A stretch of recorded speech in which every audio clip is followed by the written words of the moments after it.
So inhumane and racist, or compassionate and legal? Let's bring in tonight's experts. Senior researcher at the Human Rights Watch, Clara Long, and the Vice President of the National Border Patrol Council, Art Del Cueto. Thank you both for being with us. Thank you. Thanks for having us. Thank you for having me.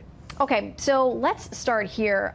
We have a Washington Post headline. The Trump administration moves to terminate court agreement, hold migrant children and parents longer. They say more than 432,000 members of family units have been taken into custody from October through July, a 456% increase over the same period in the year before. Most have been released into the United States. Clara, many within the administration say that this is essentially a scam, that children are being trafficked and used. People know when they show up at the border, there's going to be a limit on how long they can be held, and most of them anticipate if they've got a child, they're going to be released, as you know, these thousands of people have. Look, human trafficking is a serious human rights concern, and if the government's serious about addressing that, there are far better options than placing families in indefinite detention. What this rule does, or would do if it goes into effect, is erase the core principle of this decades-old settlement agreement, which is that children should be released from detention expeditiously.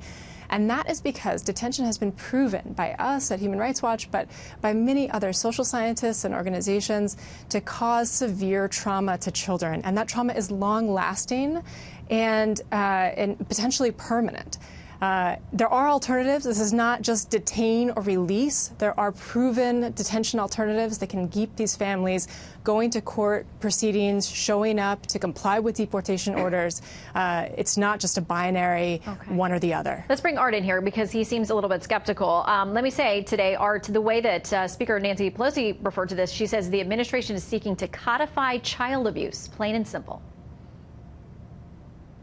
Well, this is what it comes down to when we're seeing these groups that are coming across with minors. And a lot of these minors are, within the ages of 14, 15 years old.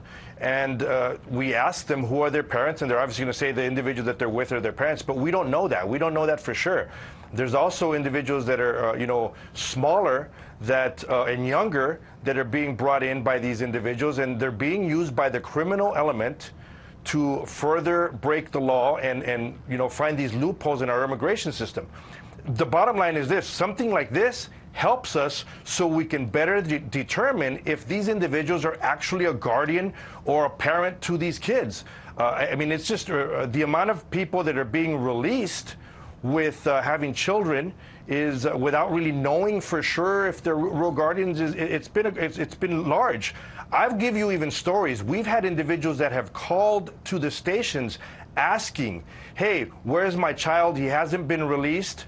And, we've gone into it and said, well, where is your child? Who did you hand your child off to? And they've said, I handed it off to an organization because they said they would give me extra money to be able to come into the United States. So they rent their children.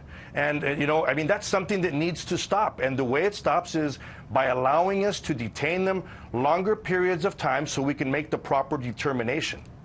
Well, let me play something by Senator Lindsey Graham. This is what he's had to say about this issue at the border. 30% of the people with small children are fake families. The word is out in Central America. You bring a small child to the United States, you're home free. He says, what administration wouldn't want to crack down on that for the sake of these kids and the women often that find themselves in bad situations along the trail too today? Look, there's no way in which visiting further cruelty on children, detaining them longer in unlicensed facilities that are not licensed for childcare, helps to address any problem of child trafficking.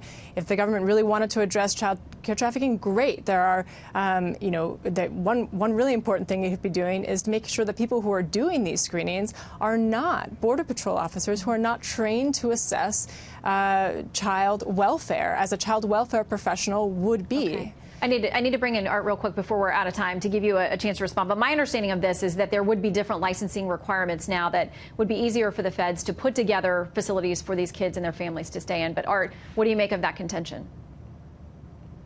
I'm out there seeing what's happening. I'm seeing these kids being turned over to criminal organizations.